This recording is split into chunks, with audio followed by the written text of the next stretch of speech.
Hi guys, my name is Claudia and today we will be making homemade marshmallows. Homemade marshmallows are fluffy, they are soft, they melt in your mouth. They truly a treat. Before we start the process of making marshmallow, we need to prepare our pan. With a pastry brush, I will cover my pan with oil as well as the parchment paper. I'm gonna put oil in my spatula and in my hands, so whenever I'm handling the marshmallow, I don't get any sticky hands or any mess on me. I am using vegetable oil since that is the one that I have in my kitchen. However, you can use any oil you have in hand. It could be canola oil, vegetable oil, peanuts oil, any kind of oil that you have in your kitchen. Now that our pans are ready, we can start making the marshmallow. Before we continue, know that the instructions and recipe will be available to you in the box down below. The first step is to bloom the gelatin. To bloom the gelatin, we need to grab a bowl of cold water. Then we will sprinkle the gelatin powder over the cold water, mix it together thoroughly, and then we will set it aside until needed. After we finish blooming the gelatin, we will get a kitchen pan and we will measure the water. Then we will add the sugar, and we also add any kind of inverted sugar. In this case, I'm using corn syrup and honey. If you don't like the taste of honey, you can use also maple syrup, which is another type of inverted sugar. You can even use just corn syrup. In case you don't like the taste of honey or maple syrup, just go ahead and put all corn syrup. Next, you need to take the pan to the stove, mix all the ingredients together thoroughly. Then you need to put a lid on, set it to medium high, and let the water evaporate. This is the only time that you will mess with the sugar. Leave everything alone until all the water is evaporated. Do not touch it. Once there is no steam coming out of the pan, means that the water had completely evaporated. Now you will need a candy thermometer. Let the sugar cook until the thermometer marks soft ball stage or 240 degrees Fahrenheit. While the sugar is cooking, pour the bloom gelatin into the mixer and in a low speed, break it up lightly. Once the sugar is ready, pour it carefully into the mixer while running at medium speed.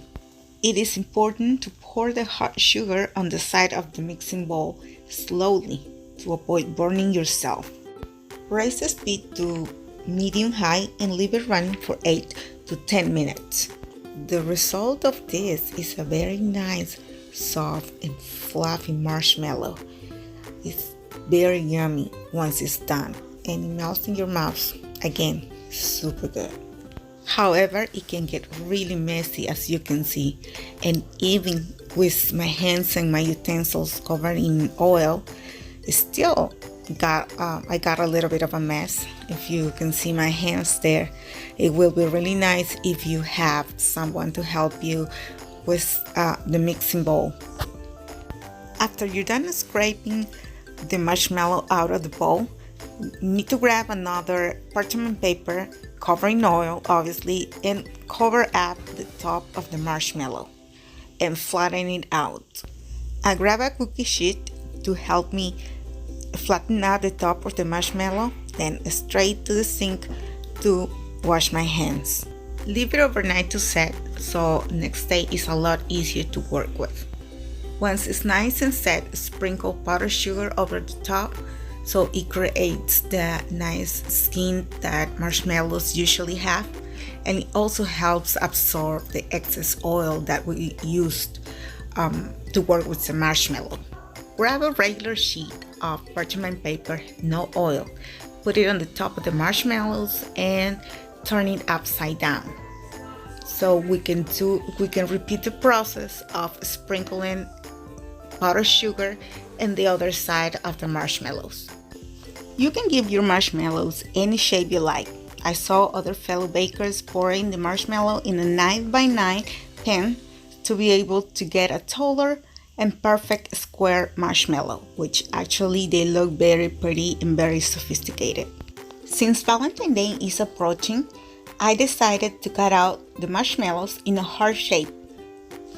I used a cookie cutter, which previously I had coated in oil. It is very important again to avoid any sticky messes. I have a couple of fun facts regarding to making marshmallows. Did you guys know that marshmallows were originated in ancient Egypt? The Egyptians used a plant called mallow to create all these delicious delicacies for their pharaohs over 2,000 years ago.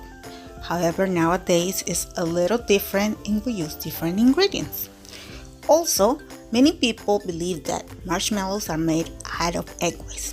The appearance of homemade marshmallows is very similar to the meringue, but as you guys saw, egg whites are not used in the make of the marshmallows. Now, we could leave the marshmallows just like that. They are very pretty and yummy as they are right now. Or we could take them a couple steps further, like I'm going to do right now. The first thing I did was torch a marshmallow. Torching a marshmallow will give you a nice, crispy, crunchy skin. And then when you open it up, you will find very nice and gooey and yummy marshmallow inside.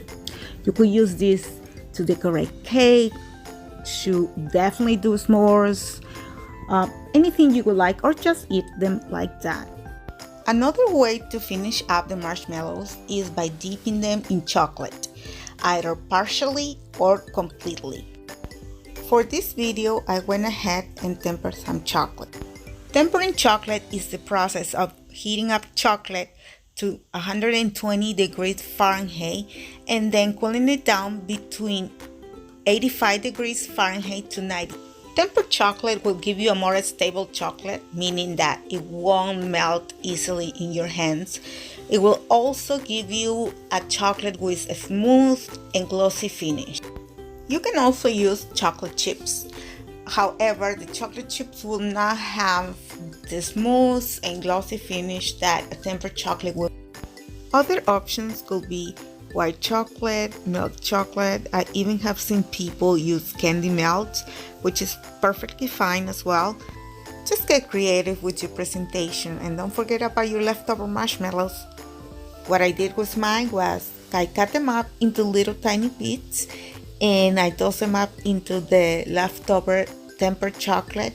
They came out just as nice.